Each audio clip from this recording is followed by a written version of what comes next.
Bonjour tout le monde, merci beaucoup d'être là. Éric Ferland, directeur général des Foires Écosphères avec Marie-Soleil, notre coordonnatrice très dévouée. J'aimerais en profiter pour remercier nos commanditaires, le Fonds de solidarité FTQ, Montréal, la Ville de Montréal, la Ville de Gatineau, Desjardins, Maryse Leduc, architecte design et Recyc Québec. J'aimerais vous présenter Luc Baillargeon-Nadeau, géologue de LCL Environnement. C'est l'entreprise qui gère nos crédits de carbone, donc un beau merci pour cette belle collaboration-là. Ça fait 2 années qu'on collabore de cette façon. Donc, la conférence Décarboniser votre quotidien. Les changements climatiques sont à nos portes et des actions devront rapidement être prises afin de limiter les impacts négatifs liés à cette perturbation majeure. Mais en dehors des grandes entreprises et des gouvernements, qu'est-ce que les citoyens peuvent faire pour limiter et améliorer leur impact environnemental? La conférence abordera les différentes options à la disposition des citoyens et des entreprises québécoises en matière de lutte au changement climatique. Quel est votre bilan carbone? Comment réduire votre impact climatique? Quelles sont les principales options en matière de compensation carbone? Ces questions seront abordées afin de démystifier les changements climatiques et de permettre aux auditeurs de comprendre les actions concrètes qui peuvent être prises au quotidien. Donc, Luc Baillargeon-Nadeau est un géologue spécialisé en environnement. Ses études au cycle supérieur l'ont amené à se spécialiser en développement durable et en lutte contre les changements climatiques, principalement pour la réalisation de politiques de développement durable et d'inventaire de gaz à effet de serre. Il est l'instigateur du programme carboneutre.ca qui a été lancé au début de l'année 2019. Donc, bienvenue et je te laisse la parole. Parfait, merci beaucoup. Je vais partager mon écran pour commencer. Et voilà. Donc, ça fonctionne bien? Très bien, oui. Parfait. Bon, super. Donc, merci beaucoup. Je suis bien content d'être ici aujourd'hui pour faire une conférence virtuelle cette année. Donc, j'étais à Magog pour la conférence en personne et bon, on change nos habitudes. Fait que on fait avec. C'est toujours des formats différents et intéressants à faire. Donc, aujourd'hui, je parle, oui, de l'impact climatique que vous avez tous, qu'on a tous en tant que citoyens, et trouver des moyens de réduire notre impact. Je travaille pour LCL Environnement, qui est une firme de consultation environnementale, et pour la certification Carboneutre, qui est un programme de certification qui est accessible aux entreprises, aux villes, aux événements comme la Foire Écosphère, pour justement réduire leur impact sur les changements climatiques. Donc, commençons. Et voilà. Donc, écoutez, l'année passée, j'ai fait la présentation de cette conférence-là en 2019 à la Foire Écosphère Montréal et Magog et à d'autres événements. En fait, on s'enlignait à fin 2019. On regardait l'année 2020 avec beaucoup d'espoir pour la lutte au changement climatique. On avait en premier lieu la déclaration d'urgence climatique qui a été déclarée par le Canada, par des centaines de villes au Canada aussi. Donc, que tout le monde reconnaissait que les changements climatiques étaient une urgence nationale, qu'on devait combattre ça. 2020, on parlait de 2020 comme d'une année de l'action climatique, comme quoi qu'on allait enfin prendre la problématique de front et de l'attaquer avec des politiques justement au fédéral, avec l'élection fédérale, donc avec certains engagements de décarbonisation, de plantation d'arbres. Même la CAQ s'était mis là-dedans avec leur conseil général 2019, comme quoi qu'il y avait un nouveau programme vert qui allait être lancé. Donc, tout le monde parlait d'environnement. C'était vraiment un gros hype autour de ça. Donc, on sentait qu'il y avait du changement qui s'en venait. Par contre, cette année, beaucoup de différences, disons, avec l'année passée. J'arrive cette année avec une conférence qui est dans un tout autre contexte. On parle très peu d'environnement, on en parle encore, mais on en parle beaucoup moins que l'année passée. C'est plus un enjeu prioritaire parce qu'on est en urgence sanitaire. L'urgence sanitaire qui a amené beaucoup beaucoup de réflexions sur notre vie en général, dans notre vie en quotidien en tant que société. Le télétravail a pris une place beaucoup plus importante. Donc, comme on peut voir en ce moment, je suis chez moi. Donc, je suis en télétravail. Les plastiques à usage unique sont revenus en force. Autant les masques, les gants que tous les emballages, même certaines épiceries refusaient les sacs d'épicerie. Donc, le plastique à usage unique est revenu vraiment en force. Et là, on parle plus de relance économique que de lutte au changement climatique. Donc, tous les gouvernements lancent des plans de relance économique. Mais l'environnement disons, est à géométrie variable, ne fait pas toujours partie de cette relance-là. Des fois, on oublie un peu cet enjeu-là. Donc, il faut garder en tête que l'environnement, c'est une priorité, oui, et moins à court terme que l'urgence sanitaire, mais c'est une priorité à long terme. C'est vraiment une urgence quand même nationale. C'est pas disparu, là. Donc, comment on peut tirer le meilleur de la situation actuelle? C'est sûr que quand on a beaucoup d'incertitudes, on peut se dire que c'est des opportunités. On peut voir aussi que le retour à normal n'est pas viable parce que tout ce qu'on faisait depuis les années 90, comme on le voit dans le graphique en haut à droite, on augmentait les émissions de gaz à effet de serre dans le monde. Donc, on a passé de 20 gigatonnes à 30 gigatonnes et en fait, l'année 2020 est une des premières années, sauf en 2008, où on a une baisse des émissions mondiales de gaz à effet de serre. Donc on a quand même une opportunité ici de suivre cette tendance-là et de réduire nos émissions de gaz à effet de serre. Parce que si on regarde la diminution qui est nécessaire d'ici 2030, c'est majeur. Il faut vraiment agir année après année et réduire nos émissions de gaz à effet de serre très rapidement pour atteindre nos objectifs de 1,5 et 2 degrés Celsius de réduction de gaz à effet de serre. Beaucoup de gouvernements vont parler de la relance verte. D'autres vont parler de décroissance. Donc, en fait, ce qu'on voit, c'est que le PIB réel mondial a baissé significativement dans les dernières années. Mais par contre, il va y avoir une reprise économique. Premièrement, il faut être sûr de bien la faire. Mais aussi, il y a d'autres personnes qui disent on ne devrait juste pas retourner dans un contexte de reprise économique et de croissance parce que c'est ça qui nous tue au final. Donc, il y a quand même certains aspects qui vont être à confirmer dans le futur, voir un peu comment on fait ça, cette reprise-là, pour bien revoir nos politiques. Puis au final, on se pose la question, est-ce qu'il y a encore de l'espoir d'y arriver pour la lutte au changement climatique? Le Québec, en fait, on voit qu'il pourrait atteindre sa cible de réduction des gaz à effet de serre, peut-être avec la pandémie. Qu'est-ce que ça a amené comme baisse d'émissions de gaz à effet de serre? On voit aussi il y a des nouveaux plans qui sont mis en branle. Donc, le nouveau plan vert du Québec qui va être mis en place bientôt. Donc, va être bientôt annoncé. Possiblement qu'il va y avoir certaines choses qui vont être positives, mais ça serait possiblement pas suffisant pour atteindre nos objectifs.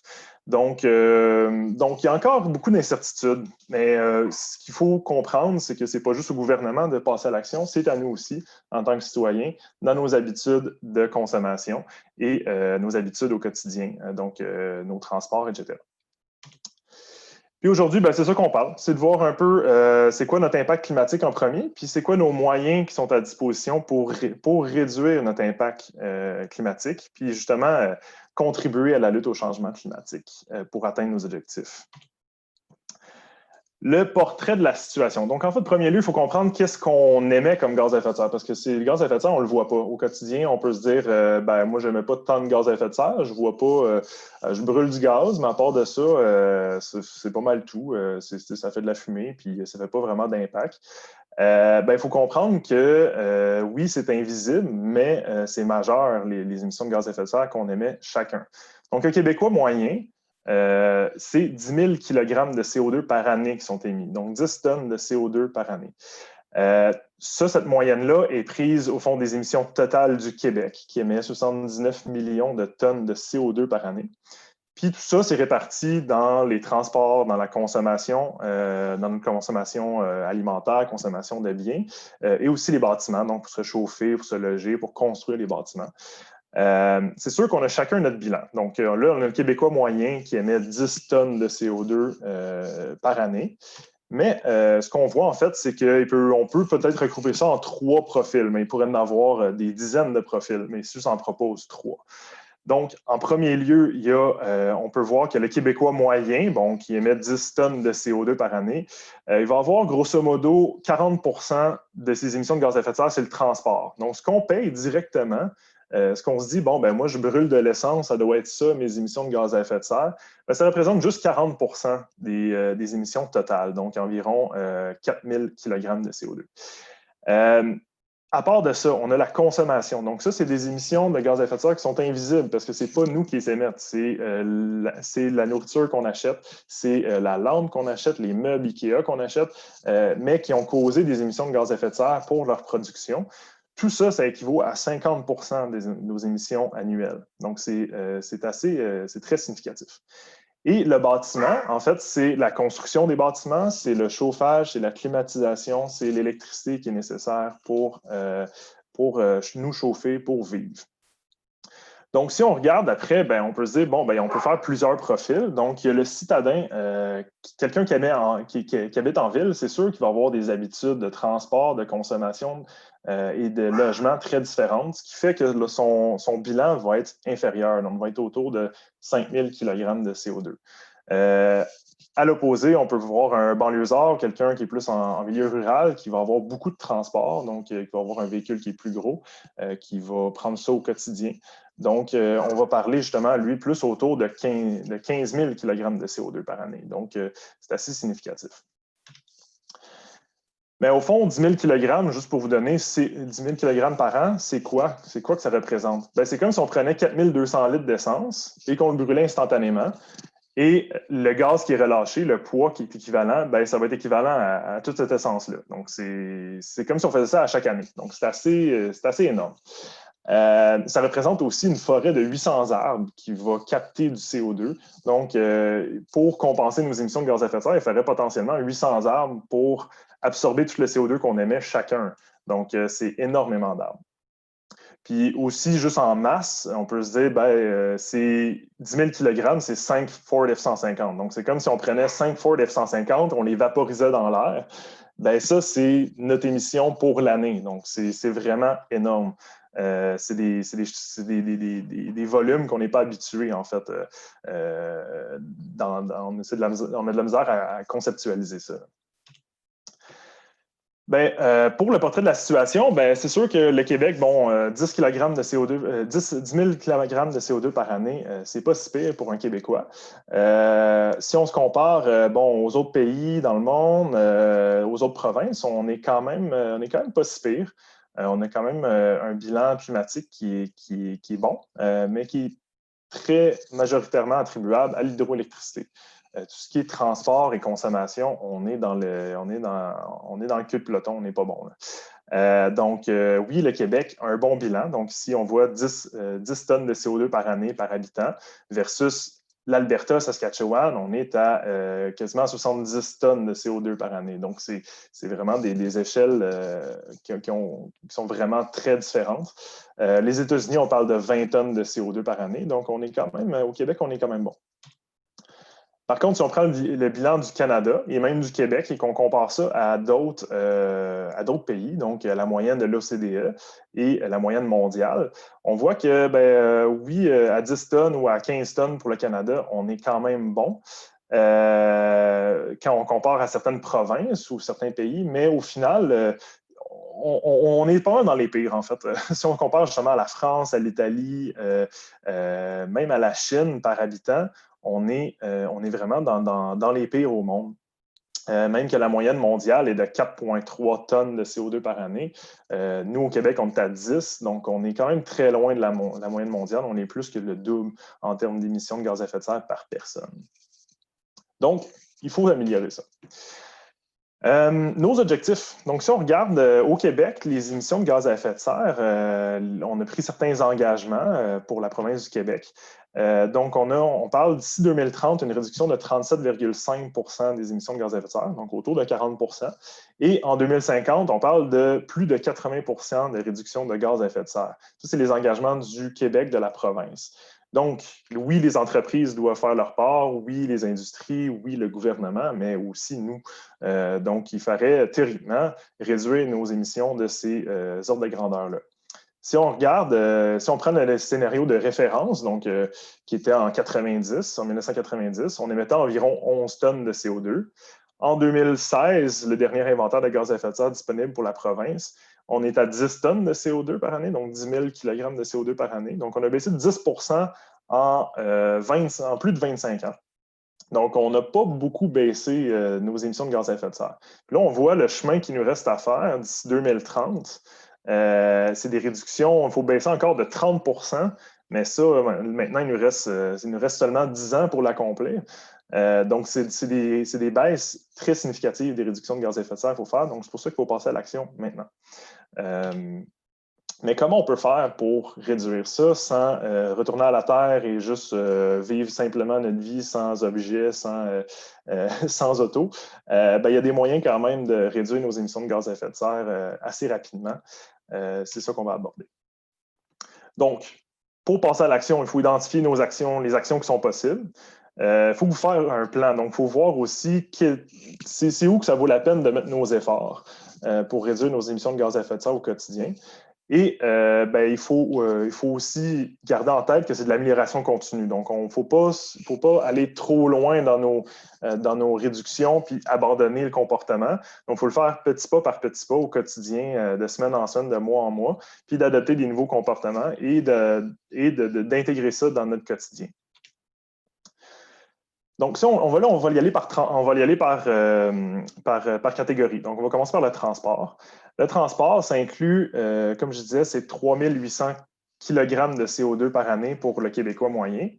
Ça inclut tous les transports en voiture, le transport en commun, l'avion, le train, l'autobus. C'est sûr que ces émissions-là vont varier d'une personne à l'autre, mais en moyenne, on parle de 3800 kg de CO2.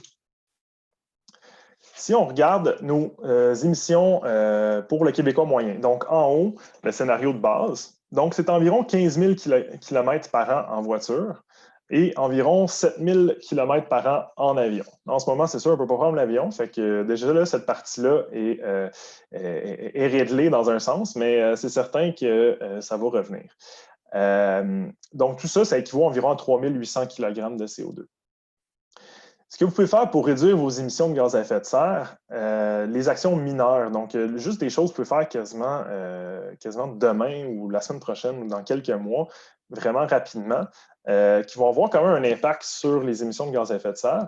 Vous pouvez commencer, par exemple, faire l'éco-conduite. Donc, juste de sortir la prochaine fois que vous prenez votre auto de chez vous, vous accélérez moins vite, vous anticipez la circulation, vous suivez les limites, même plus basses que les limites.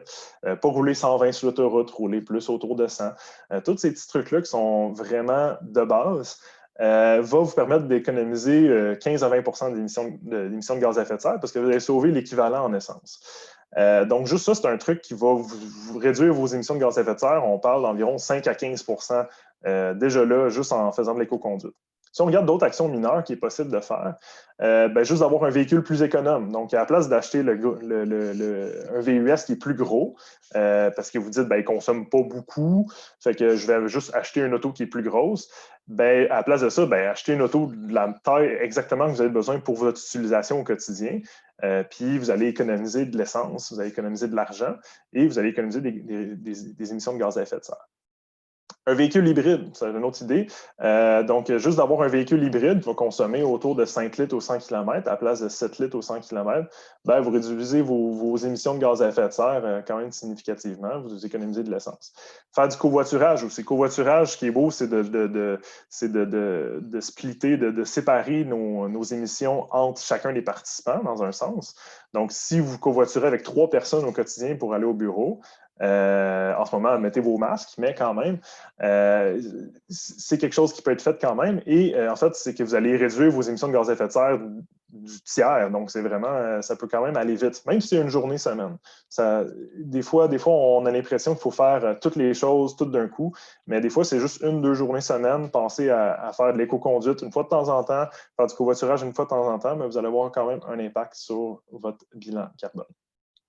Les actions majeures, ce qui peut faire que vous allez annuler complètement votre bilan, donc le rendre neutre en carbone, ben, vous pourriez, par exemple, avoir un véhicule électrique. Donc, éventuellement, changer pour un véhicule électrique. En ce moment, les modèles sont pas de moins en moins chers. Ils sont quand même, il y a beaucoup des très bonnes subventions. Et en fait, les autonomies sont très intéressantes. Donc, côté véhicule électrique, même en considérant la fabrication du véhicule, les émissions de gaz à effet de serre, c'est 80% moins qu'un véhicule standard. Donc, c'est vraiment une baisse des émissions de gaz à effet de serre significative. Bien sûr, le transport en commun. Le transport en commun qui est un très bon moyen parce que justement, ben, vous êtes en gang. Si vous prenez le métro en plus, c'est encore mieux, c'est à l'électricité. Donc, vous allez quand même réduire les émissions de gaz à effet de serre. Ne pas prendre l'avion, c'est un choix personnel que quand même de plus en plus de monde font, de décider de ne pas voyager et de rester dans notre région. En ce moment, c'est sûr qu'on n'a pas le choix, je comprends, mais de se dire peut-être que ce n'est pas nécessaire d'aller dans le sud 2 fois par année. Certaines personnes vont faire ce choix-là, mais ça vient justement réduire beaucoup, aider beaucoup le bilan. Puis le transport actif et télétravail que beaucoup de monde a adopté de force ce printemps, maintenant que c'est rendu pas mal dans nos habitudes pour beaucoup de personnes. Donc ça, justement, bon, on ne se transporte pas, donc on n'utilise pas de véhicule, donc on n'a pas d'émissions de gaz à effet de serre, c'est simple de même. Pareil pour le transport actif. Des fois, c'est seulement de faire quelques petits déplacements en vélo ou à pied, faire cette commission à pied ou en vélo, juste aller voir nos amis qui habitent proches, à la place de prendre tout le temps son auto, ben, on peut quand même avoir un bon impact sur nos émissions. Puis, toujours dans cette vision-là, c'est que si on baisse nos émissions de gaz à effet de serre, c'est qu'on consomme moins d'essence, donc on dépense moins d'argent. Il va toujours avoir un lien entre les émissions de gaz à effet de serre et l'argent qu'on dépense, ce qui est très beau, en fait. Donc, on passe à la consommation, qui est la plus grande part des émissions de gaz à effet de serre qu'on a au quotidien. C'est une catégorie qui inclut énormément de choses. On pense à l'alimentation, les vêtements, les meubles, l'informatique, la pharmaceutique, la papeterie, l'emballage, la livraison, les matières résiduelles. Donc, un spectre complet de choses qui peuvent être catégorisées dans consommation. Et que ce n'est pas évident d'agir là-dessus parce que justement, il y a tellement de choses qu'on peut faire qu'on peut peut-être s'y perdre. Mais c'est souvent lié à plusieurs petites actions qu'on accumule avec le temps et avec ça, on va être capable de réduire nos émissions de gaz à effet de serre.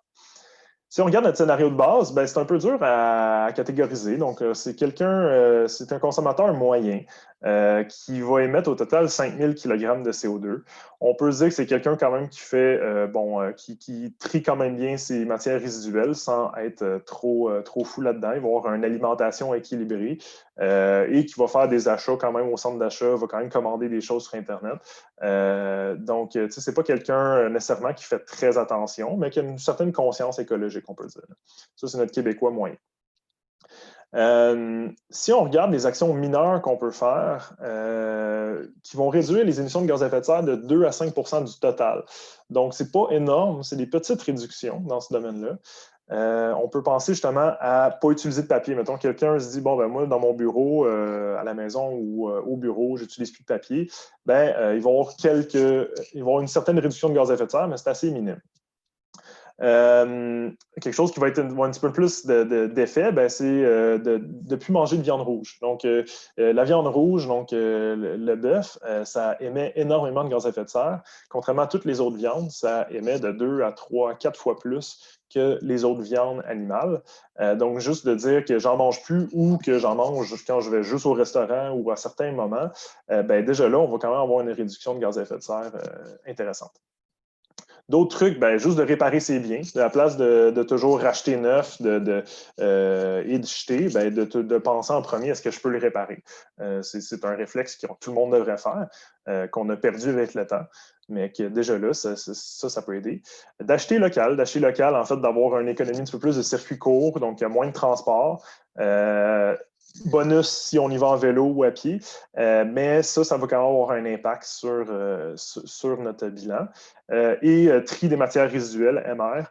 Donc, juste quand on a accès à un bac brun ou de faire son propre compost et de mettre les choses qui se recyclent, de le mettre au bac de recyclage, déjà là, vous allez avoir un impact quand même significatif.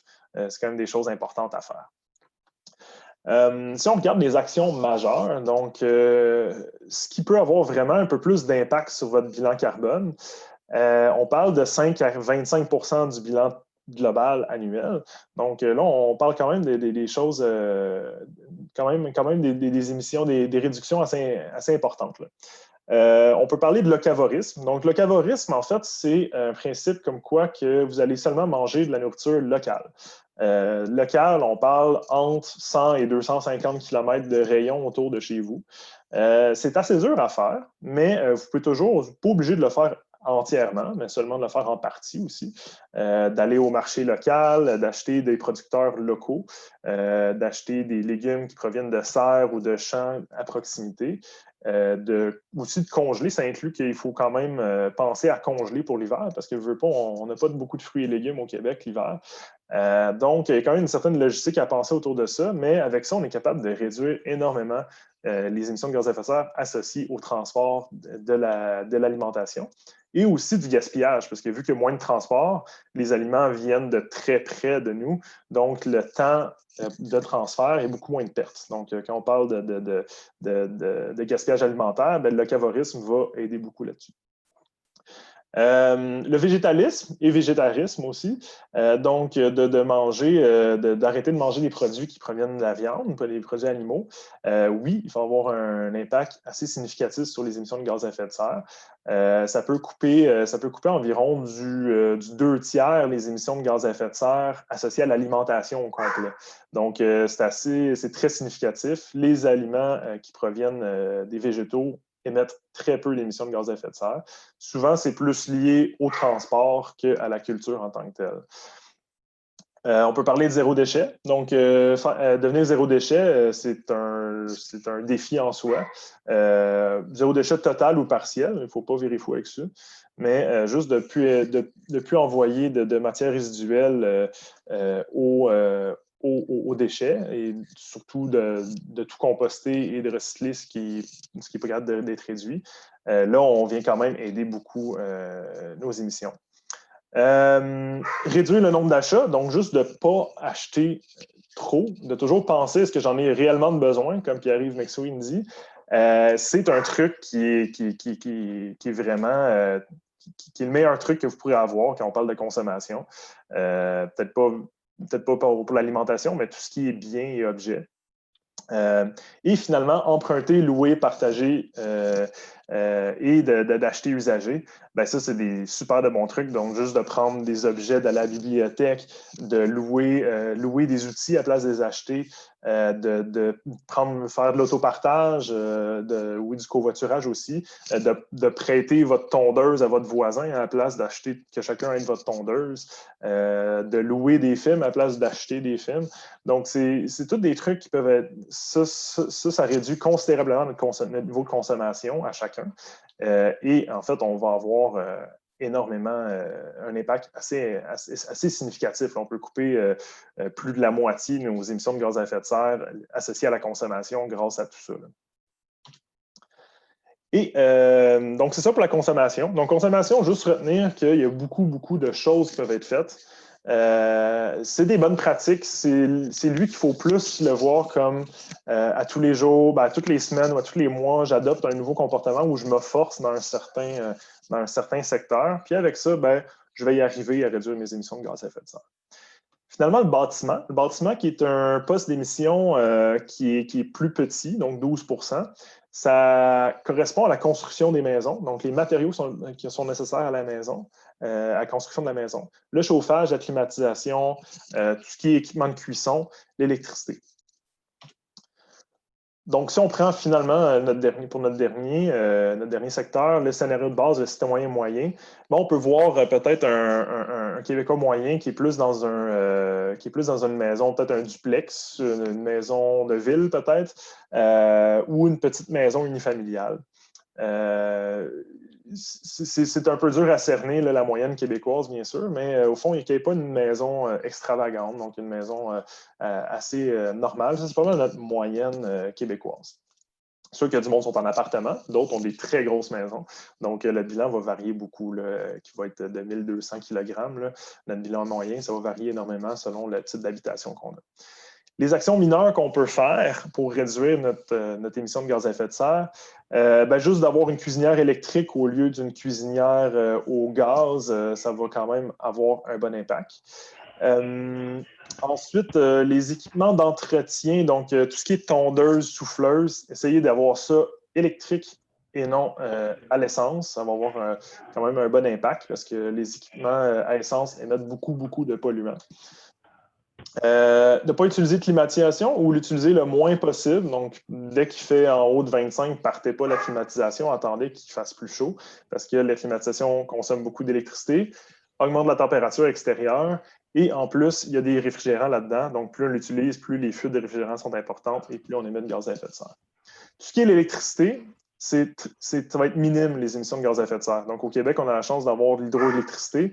Donc, si vous économisez de l'électricité, tant mieux. Vous allez payer moins d'électricité. Mais côté gaz à effet de serre, inquiétez-vous pas, c'est vraiment pas quelque chose qui a un gros impact. Qui est côté action majeure? Action majeure, donc on va parler de tout ce qui est chauffage, d'efficacité énergétique. Donc, juste d'avoir un chauffage électrique, d'avoir une thermopompe, c'est parfait. C'est ce qui est plus efficace. Aussi, d'avoir un bon... Excuse-moi, Luc, 2 Oui? secondes. C'est ton chien qu'on entend en Ah, ça background? se peut, ouais. OK, ben, c'était juste savoir, c'est pas grave, moi, ça me dérange pas. Si ça te dérange pas, c'est Non, OK. je vais fermer ma porte, mais on va peut-être mettre un petit peu mieux de vision. Right. Donc, s'il y a d'autres gens qui ont leur micro ouvert, s'il vous plaît, les éteindre pour la Je ne suis pas conférence. sûr si vous l'entendiez, mais oui, il voulait participer, je pense. C'est bon, un gros merci.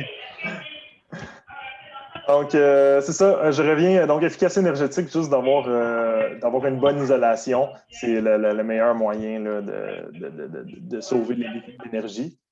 Le choix des matériaux, donc les maisons, lors de la construction, c'est le béton qui émet le plus de gaz à effet de serre et l'acier aussi. Donc, juste d'avoir, d'avoir le moins de béton, le moins d'acier possible, de choisir des matériaux plus végétaux, donc le plus de bois possible. Il y a des maisons qui se font avec de l'isolation au chanvre, donc ça va quand même avoir un bon impact pour réduire les émissions de gaz à effet de serre.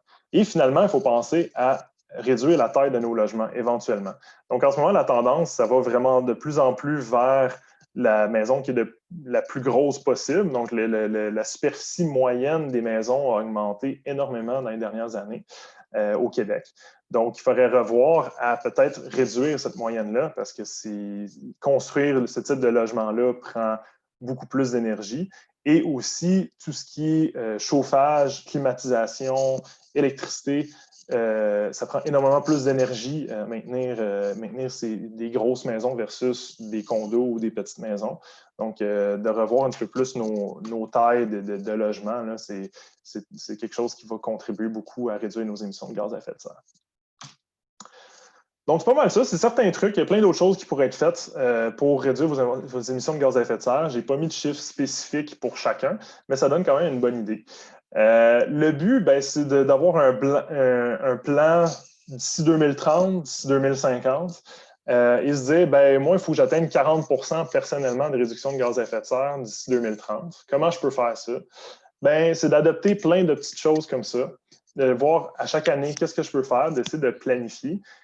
Puis avec ça, on va être capable de quand même de faire notre part pour l'environnement et de réduire nos émissions de gaz à effet de serre personnelles. C'est sûr qu'il y a certaines choses qu'on n'a pas le contrôle, genre la façon que les choses sont fabriquées et aussi toute la technologie. Donc, la technologie évolue. Donc, on passe aux autos électriques. Là, ça commence à être de plus en plus intéressant d'en avoir. Il y a 10 ans, c'était vraiment pas intéressant. Donc, il y a certaines choses qui vont venir dans le temps. Mais le but, c'est de garder une vision à long terme puis une amélioration continue. Puis c'est ça, ben en fait, moi je dis tout le temps, c'est bien beau tout ça, mais ça coûte combien? C'est souvent ça que le monde va me demander.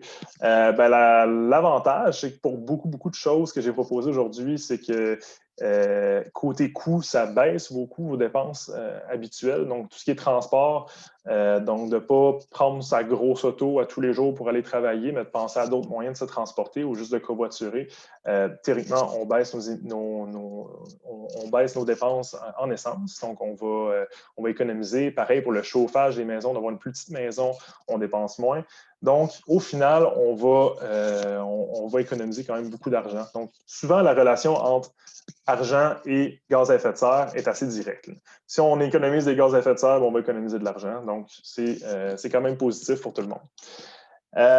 Puis, ben, certaines personnes vont me dire, ben, ça n'a pas l'air trop amusant, je préfère profiter de la vie puis faire ce que je veux. Oui, mais bon, on a toute une planète, il faut penser à nos enfants un peu. Puis aussi, ben, une autre façon de voir, c'est que si vous économisez des gaz à effet de serre, comme je disais, vous allez économiser de l'argent. Donc, si vous économisez de l'argent, théoriquement, vous allez en avoir plus pour d'autres choses ou juste de moins travailler, puis peut-être profiter un petit peu plus de la vie. Fait que c'est un genre de vision que certaines personnes pourraient avoir, mais bon, je sais que c'est peut-être moi qui est un peu idéaliste. Quand on parle d'émissions excédentaires, donc il y a certaines choses qu'on ne peut pas réduire. Par exemple, si on prend l'avion, on se dit, bon, ben oui, je peux ne pas prendre l'avion, mais bon, j'aimerais ça aller faire un petit voyage en 2021 quand la pandémie va être finie pour essayer de décompresser un peu. Ben, vous pouvez penser à la compensation carbone.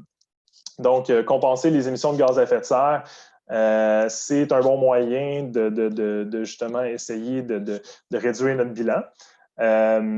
Il y a plusieurs façons de compenser. Ça peut être par plantation d'arbres, donc des organismes vont planter des arbres pour capter le carbone, mais aussi pour avoir des projets d'énergie renouvelable ou d'autres projets qui vont permettre justement de compenser les émissions que vous avez faites. Donc, c'est des crédits que vous pouvez acheter sur Internet. C'est pas très cher. On parle d'un vol d'avion, ça va être environ 15 à 20 $. Donc, c'est quelque chose qu'on pourrait se dire qu'on fait tout le temps à la place de juste pas se poser de questions puis de prendre l'avion.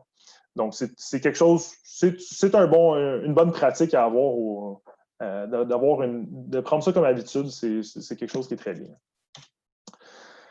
Puis finalement, ben, je vais juste parler rapidement de Carbonerd. Donc en fait, notre entreprise LCL Environnement qui a lancé Carbonerd, c'est pour les entreprises, pour les événements, les villes et les produits. Donc en fait, ça vient certifier qu'une entreprise a des activités Carbonerd ou une ville que son appareil municipal, donc tout ce qui est véhicule, etc., va être Carbonerd. Donc, on l'a lancé en mars 2019, donc ça fait 1 an et demi environ. On a 8 000 arbres de plantés en ce moment, donc on espère d'ici la fin de l'année se rendre à 10 000. Donc, on a quand même compensé beaucoup d'émissions de gaz à effet de serre, beaucoup d'entreprises qui ont participé et d'événements, dont la Foire Écosphère à Magog, qui était certifiée Carbonerd. Vous pouvez aussi, je vous conseille, si ça vous intéresse, de suivre notre page Facebook, notre site web aussi. En fait, on va parler justement des entreprises qui sont certifiées Carbonerd. Donc, des fois, ça peut vous donner des idées. Bon, tel restaurant est certifié Carbonerd, ça pourrait être une bonne place pour justement faire mes achats. Mais aussi, on fait aussi la sensibilisation, on partage des nouvelles. Donc, on fait des chroniques aussi, des capsules sur l'impact carbone qu'on a au quotidien. Donc c'est quand même assez intéressant à suivre si ça vous intéresse. Puis au final, ben, soyez un vecteur de changement. C'est ça que je voulais vous dire. Souvent, on n'a pas vraiment conscience de l'impact qu'on a sur notre entourage. Mais qu'à la longue, en fait, à rester, oui, positif, mais de justement de se lancer là-dedans dans la lutte au changement climatique, d'ajouter nos comportements, justement de participer à ce mouvement-là. Bien, souvent, ben, nos amis, nos voisins vont commencer à voir que ben, c'est quand même pas si pire. Ça, finalement, ils sauvent de l'argent. Si mettons son auto électrique, elle va bien, c'est vraiment quelque chose de bien. Ben, avec ça, vous allez devenir contagieux dans un sens et enclencher un mouvement. Donc, c'est quelque chose que vous pouvez faire une fois que vous avez commencé à changer vos habitudes, ben, commencez à en parler à votre famille, à vos amis, puis vous allez sûrement avoir un impact, même des fois sans le savoir. Donc, soyez contagieux, mais pas de COVID. C'est quelque chose, un petit truc. Donc c'est ça. C'est pas mal tout. Si vous avez des questions, n'hésitez pas. Je suis là. Sinon, c'est tout. Sinon, si vous avez des questions pour quoi que ce soit après la présentation, vous pouvez nous écrire sur notre page Facebook Carboneutre, Certification Carboneutre ou LCL Environnement. Donc, merci. Ben, félicitations. C'était très intéressant. J'ai trouvé ça très positif. Souvent, quand on entend parler d'adaptation, on entend souvent des discours un peu plus négatifs, un peu plus pesants. Alors, j'ai bien apprécié ta légèreté, ta manière d'approche et voilà. Merci. Ah oui, c'est ça, il faut garder positif. Puis c'est souvent, pour amener un mouvement, il faut justement prendre le bon côté des choses, essayer le plus possible. C'est ça. On a une question ici dans le chat envoyée par moi-même. Quel moyen pourrait-on utiliser lors d'un événement virtuel pour calculer l'empreinte carbone et la réduire à sa source? C'est pas évident, les événements virtuels. Il y a certains moyens sur le transfert de données de compenser ça. Sinon, c'est surtout, il y a certaines bonnes pratiques, genre ne pas avoir tout le monde leur caméra allumée tout le temps pendant les webinaires. Il y a certaines choses qu'on peut faire pour réduire notre consommation à la base. Sinon, c'est sûr, en soi, un événement virtuel va avoir un impact carbone vraiment inférieur qu'un événement en personne. Pour compenser les émissions de gaz à effet de serre, pour les calculer, les compenser, il y a certains moyens. Mais par contre, c'est pas nécessairement évident, c'est des moyennes, parce qu'en fait, les données informatiques, comment ça fonctionne, souvent, c'est qu'on va avoir la personne qui visionne, il va y avoir le conférencier, par exemple, et entre les deux, il va y avoir un serveur qu'on ne sait pas il est où. Donc, des fois, il est au Québec, des fois, il va être au Canada, des fois aux États-Unis, des fois en Europe, des fois, il va y avoir un réseau de serveurs qui se relaie l'information partout pour arriver au bout du fil à peut-être 100 km un de l'autre. Donc, de calculer ça, c'est vraiment pas évident. Ça se fait. Il y a certaines moyennes internationales selon la quantité de données. Donc, on parle environ 1 heure de vidéo YouTube, par exemple, en haute définition. On va parler environ de 390 grammes de CO2. Donc, c'est pas énorme, mais c'est quand même significatif. Ça, c'est pour le Québec. Donc, il y a des moyens de calculer. Ce n'est pas nécessairement évident, comme je dis, parce qu'il y a beaucoup de variables, mais ça se fait. Donc, au niveau des moyens de calculer, est-ce qu'il existe actuellement un outil de calcul qui serait accessible à la population générale? Pour calcul de votre carbone. Ben, en fait, les calculs informatiques, là. Oui. Parce qu'on est vraiment dans une ère informatique et je sais, et je pense que tout le monde le sait, que ça a une empreinte physique, la fabrication de l'appareil en tant que tel, mais au-delà de ce point, au niveau du transfert de données, etc., là, moi, je ne suis pas très connaissante là-dedans. Oui. J'en apprends beaucoup, mais ça m'intrigue et j'aimerais avoir un outil de calcul. Est-ce que ça Il n'y a existe? pas vraiment de calcul encore. J'ai fait quand même beaucoup de recherches là-dedans. J'ai trouvé certaines études, mais il n'y a pas d'outil de calcul encore. Comme je dis, c'est pas évident. Il y a certains facteurs d'émission qu'on peut appliquer. Bon, dire tel courriel équivaut à tant de CO2, ça, on le voit souvent. Mais il n'y a pas d'outil en tant que tel, en tout cas pas à ce que je sache là, en ligne encore, selon votre consommation annuelle de gigabytes de données, par exemple. Malheureusement. Mais c'est des connaissances qui se précisent là, de plus en plus. Là. C'est quand même nouveau, l'Internet. Merci. Et pour l'instant, ce que je comprends, c'est que ça serait de retirer ce qu'il y a dans le cloud, dans le fond, des courriels, des annonces, des choses qu'on reçoit, qu'on n'a plus vraiment nécessairement besoin à ce moment-là, si je comprends bien, c'est que les effacer et de vider nos corbeilles, ça pourrait aider à alléger notre empreinte carbone informatique. Oui, clairement, en plein ça. Merci. Alors, ça, c'est facile à faire et c'est une bonne habitude à prendre. Oui, non, tout à fait. Merci. Je ne sais pas s'il y avait d'autres questions. Je suis de retour, désolé, j'ai eu une entrevue. Donc, il y a un commentaire. Merci, Luc. C'est une belle énergie de motivation et verte en plus. Donc, un beau commentaire. Je ne sais pas si vous avez lu la question de Marie-Soleil. Ça, je pense que vous venez juste de lui parler. Donc, malheureusement, il n'y a pas d'autres questions. Mais comme tu disais, les gens qui aiment voyager aussi, est-ce que tu permets un voyage d'avion par année, aller au Mexique? Moi, je permets tout, mais oui, ben, c'est comme je dis, sinon compenser les émissions, là, mais pensez-y. Au fond, c'est juste d'avoir conscience qu'on a un impact quand on fait. À chaque action qu'on a, on a un impact. Donc, pesez le pour et le contre, puis sinon, pensez à la compensation si vous n'êtes pas capable. Ben, je pense que ça ne coûte pas tellement cher aussi compenser son billet d'avion. Non, c'est ça. Ben, comme je disais, ça va varier entre 10 et 80 $. Mettons 80, ça va être un gros voyage là, aller en Asie, par exemple, 80-100 $ environ. Mais sinon, si on reste en Amérique ou juste aller en Europe, là, ça va être entre 20 et 40 $ environ. Là. Ça a beaucoup de sens, là, vous avez. C'est pas très abordable, oui. Génial. Écoute, on a appris beaucoup, encore une fois, même moi qui en apprends tous les jours, j'ai appris beaucoup. Un gros merci. C'est sûr qu'il faut tous et chacun travailler fort pour diminuer notre empreinte écologique.